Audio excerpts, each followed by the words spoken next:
Assalamualaikum warahmatullahi wabarakatuh. Bismillahirrahmanirrahim. Allahumma sholli ala sayyidina Muhammad. Seringkali kita melihat seseorang itu dari kesehariannya. Misalnya seorang ustadz yang sehari-harinya hanya mengajar, sholat, ngaji, mengajar ilmu agama. Lalu kita menyimpulkan orang ini adalah calon penduduk surga. Orang ini adalah orang soleh. Orang ini adalah hamba Allah yang baik.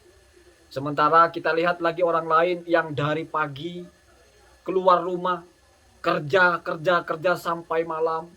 Kemudian pagi lagi keluar rumah kerja sampai malam. Nggak pernah dia melakukan kegiatan-kegiatan keagamaan seperti mengajar atau ikut pengajian. Kita menyimpulkan orang ini bukan orang baik. Hidupnya hanya untuk memburu harta. Hidupnya hanya untuk mengejar dunia. Sering kita berpikir seperti itu. Sering kita mempartisi orang dengan gaya berpikir semacam itu. Sering kita menjadikan dua hal ini sebagai dua hal yang bertentangan. Satunya jalan menuju surga, orang yang mengabdi kepada Allah. Satunya orang yang mengabdi kepada dunia. Benarkah seperti itu? Kalau kita berpikir secara benar, tentu pandangan itu adalah pandangan yang clear.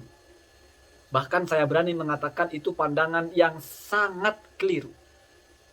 Yang pertama, nilai sebuah perbuatan di mata Allah tidak dilihat dari bentuk perbuatannya, tetapi dari niatnya, dari motivasinya. Nabi mengajarkan bahwasanya banyak sekali perbuatan-perbuatan yang nampak seperti perbuatan akhirat, min amalil akhirah.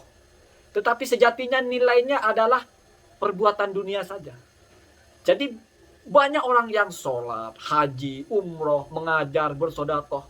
Nampak seolah-olah dia sedang menekuni sebuah rutinitas atau perbuatan-perbuatan yang bernilai ibadah. Bernilai pengabdian kepada Allah. Tetapi di mata Allah itu hanya bernilai sebagai aktivitas duniawi. Artinya tidak menambah pahala, artinya sia-sia di mata Allah. Misalnya ketika dia melakukannya itu dengan riya. Dia melakukannya itu bukan mukhlishina lillah, bukan ikhlas karena Allah. Tapi mungkin karena ingin mendapat gelar sebagai orang yang dermawan, ingin mendapat gelar sebagai orang yang alim, ingin mendapat gelar sebagai orang yang ahli ibadah. Dan itu urusan hati. Sebaliknya, banyak orang yang nampak dari pekerjaannya itu seolah-olah dia hanya mengerjakan rutinitas duniawi saja. Bekerjalah, ngurus anak lah, atau setiap hari mungkin nyapu saja, cleaning service misalnya, atau setiap hari mandiin mobil aja kerjaannya, setiap hari nyari rumput saja. Nampak seolah-olah orang ini pekerjaannya adalah pekerjaan duniawi, tidak bernilai apa-apa di mata Allah. Tetapi sejatinya justru itulah pekerjaan akhirat. Kenapa bisa menjadi pekerjaan akhirat? Karena dia mengerjakan itu dengan tepat. Dia punya niat yang baik, niat niat kasbul halal, mencari rezeki yang halal untuk bekal dia hidup, untuk bekal dia beribadah, menafkahi keluarganya, menghidupi anak istrinya. Jadi perbuatan itu tidak dilihat dari apa yang dilakukan, tetapi untuk apa dia mengerjakan. Ini yang paling penting. Ini yang sering abai. Jadi pintu surga ya, atau jalan menuju menjadi hamba Allah yang baik, kita jangan ngomong surga, ngomong menjadi hamba Allah yang baik saja. Tidak hanya satu pintu berupa kita sholat, kita ngaji, kita bersodakoh, kita berjuang di jalan Allah, bukan hanya itu. Tetapi justru ada pintu-pintu lain, yaitu kita bekerja. Dari pagi sampai malam kita bekerja, tapi dengan niat yang baik. Bukan karena kita ingin punya harta yang banyak lalu berbangga-bangga. Bukan dengan niat kita punya aset yang banyak lalu kita sombongkan diri. Bukan. Tetapi agar kita bisa memiliki harta sehingga kita bisa beribadah dengan harta itu. Beribadah entah dengan kita infak, entah dengan kita bersedekah, entah dengan kita menafkahi anak dan istri. Itu juga ibadah. Sekarang bayangkan, kalau yang bernilai ibadah atau yang bernilai baik di mata Allah hanyalah ibadah seperti yang kita kerjakan, sholat, ngaji, belajar ilmu agama, maka kehidupan ini akan runtuh. Kenapa runtuh? Karena orang pasti hanya akan memilih perbuatan-perbuatan yang bernilai ibadah itu dan akan abai dengan perbuatan-perbuatan yang tidak bernilai ibadah. Dengan begitu maka dunia ini tidak akan ada orang yang mau kerja. Kenapa? Untuk apa kerja? Toh hanya untuk dunia saja. Nanti saya mati ini nggak dibawa mati. Tidak mungkin ajaran agama seperti itu. Ulama-ulama sufi saja, misalnya Imam Ghazali, mengatakan bahwasanya Orang mencari harta yang halal itu wajib. Ingat, kalau sesuatu yang wajib, otomatis kalau dikerjakan berpahala, asalkan dengan niat yang baik, yaitu ikhlas lillah. Saya niat bekerja karena diperintahkan oleh Allah. Saya niat mencari harta yang halal untuk dimakan anak dan istri, karena ini adalah kewajiban. Jadi semuanya berporos kepada kita melakukannya untuk untuk mengekspresikan ketaatan kita kepada Allah. Hanya jalurnya tidak lewat jalur dakwah, hanya jalurnya tidak lewat jalur kita mengajar, jalurnya tidak lewat jalur kita wirid, tapi jalur bekerja. Banyak sekali hadis Nabi yang berbicara tentang keistimewaannya bekerja yang halal. Bekerja yang halal itu nggak tipu-tipu ya, bukan pencuri, tetapi pekerjaan-pekerjaan yang halal. Bahkan pekerjaan yang rendah di mata masyarakat sekalipun seperti tukang sol sepatu itu sangat mulia. Bahkan kata Imam Asy'aroni itu pekerjaan yang mulia asalkan kita mengerjakannya dengan niat yang tepat. Untuk apa ya? Untuk beribadah. Ya memang saya tidak bisa ngajar, tidak punya ilmu. Saya hanya bisa bekerja. Saya bisa mengisi waktu dengan bekerja. Hanya tinggal merubah niatnya. Untuk apa Anda bekerja? Yaitu niat beribadah kepada Allah lewat jalur bekerja. Di mana bentuk ibadahnya? Kalau saya punya harta, saya akan sedekahkan. Kalau saya punya harta, saya akan gunakan untuk beribadah. Apa bentuk ibadahnya? Sedekahkan kepada orang lain, atau minimal saya kasihkan kepada istri, kasihkan kepada anak. Itu sudah bernilai ibadah. Dengan adanya pemahaman seperti ini, maka kita tidak terkooptasi kepada berpikir bahwa jalan menuju surga hanyalah sholat, zikir, ngajar, ceramah. Selain itu adalah jalan menuju bukan surga, hanya kebahagiaan duniawi. Nah, kalau seperti itu pemahamannya rusak kehidupan ini. Jadi mari kita memahami bahwa apapun profesi kita, YouTuber ya, tukang cleaning service lah, tukang sol sepatu lah, pengusaha lah, tukang mandiin motor, mandiin mobil, mandiin sapi, tukang cari rumput lah, tukang koran lah, semua punya potensi yang sama untuk menjadi hamba Allah yang baik. Hanya belajar menata hati, belajar membangun niat, belajar klik dan berkoneksi kepada Maha Pencipta yaitu Allah di setiap langkah. Ya Allah, niat saya keluar rumah untuk mencari rezekimu yang halal. Ini sepele tetapi bernilai sekali. Karena niat itu menentukan. Anda takbir, ruku, sujud, takbir, ruku, sujud 1000 rakaat. Kalau ketika takbir tidak menyebutkan niat, tidak termasuk sholat. Tidak mendapatkan pahala sholat. Tapi Anda 1 rakaat saja, sholat witir misalnya, diniatkan niat saya sholat witir, maka itu menjadi pekerjaan yang berbeda daripada sebatas berdiri, ruku, sujud, dan sebagainya. Jangan sepelekan ini. Mari belajar hal-hal yang nampaknya tidak penting karena kita tidak paham. Kita pelajari itu. Apa susahnya? Kita belajar mengakrabkan diri dengan niat yang baik. Setiap mau keluar, habis ngopi, makan pisang goreng 2 biji, setiap mau langkah, sempatkan sedetik 2 detik. Ya Allah, niat saya cari rezeki yang halal untuk mencapai ridhomu. Enggak susah, itu enggak susah. Enggak ada susahnya. Enggak membuat kita lalu menjadi lemah bekerja. Enggak membuat kita lalu menjadi orang yang tidak produktif. Enggak, sama sekali enggak. Justru ini berpotensi menjadi Anda semakin produktif. Kenapa? Karena ketika menghadapi kesulitan, ingat ini ibadah. Ketika Anda menghadapi kejenuhan bekerja, ingat ini saya mengerjakan ini karena Allah. Ketika Anda mendapatkan tantangan dalam bekerja, ingat saya mengerjakan ini atas nama ibadah, atas nama penghambaan diri, atas nama kesadaran bahwa saya adalah Abdullah, hamba Allah yang menyembah kepada Allah. Di mana bentuk penyembahan adalah melaksanakan perintah, termasuk perintahnya adalah saya diperintahkan untuk bekerja, mencari rezeki yang halal.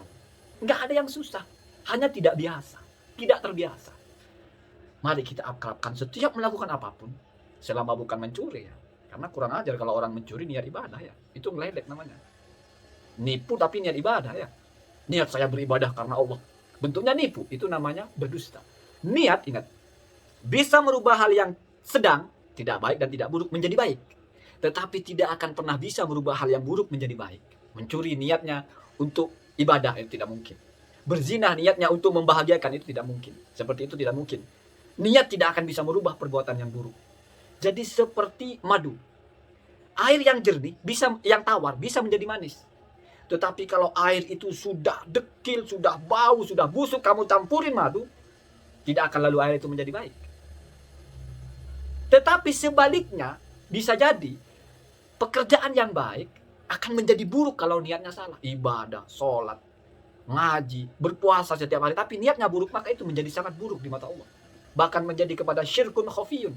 Syirik yang kecil, yaitu ibadah yang riya. Jadi seperti air yang baik, tetapi lalu kita campuri racun. Jadi niat yang baik itu seperti madu, dia hanya bisa memperbaiki sesuatu yang dasarnya itu standar atau tengah-tengah, tawar. Kalau sudah pahit, sudah busuk, tidak akan bisa berubah, walaupun dicampuri madu.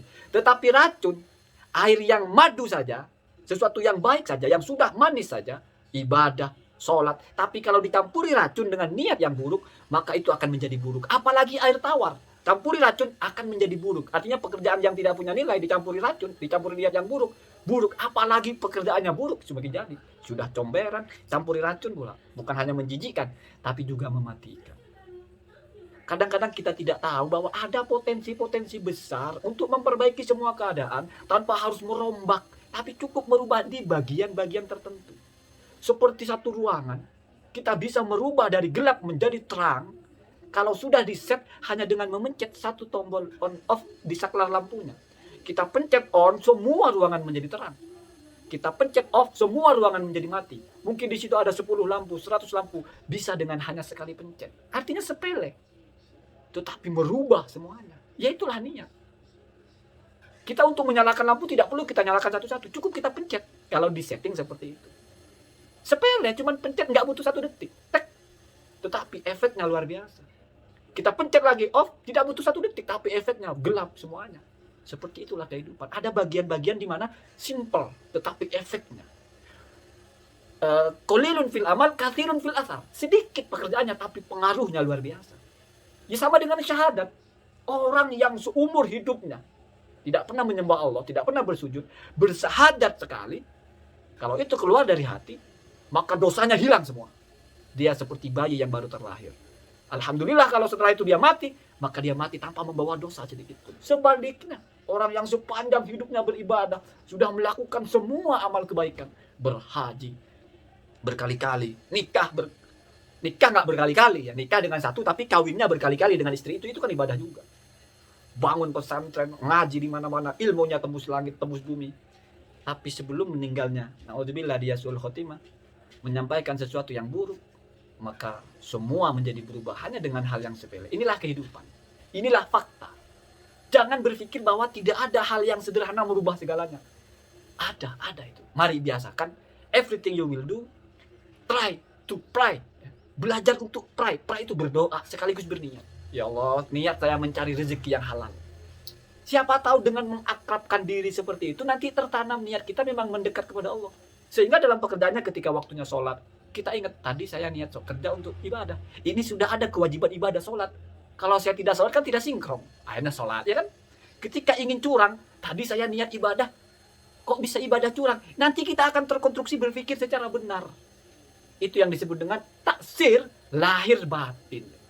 Jadi secara lahir kita terpengaruh oleh niat, secara batin kita juga terpengaruh oleh itu. Makanya dulu ada cerita Kiai Madura itu, kalau ada bajingan, penjahat siapa datang, minta didoakan semoga selamat, walaupun tahu dia pekerjaannya merampok, ya tetap saja ya saya doakan semoga selamat. Bukan selamat dalam merampok, mungkin selamat kamu menjadi orang yang bertaubat. Terus minta amalan, suruh baca solawat, baca solawat, baca solawat. Apakah kiainya itu menyuruh dia baca solawat agar selamat ketika mencuri? Tidak mungkin.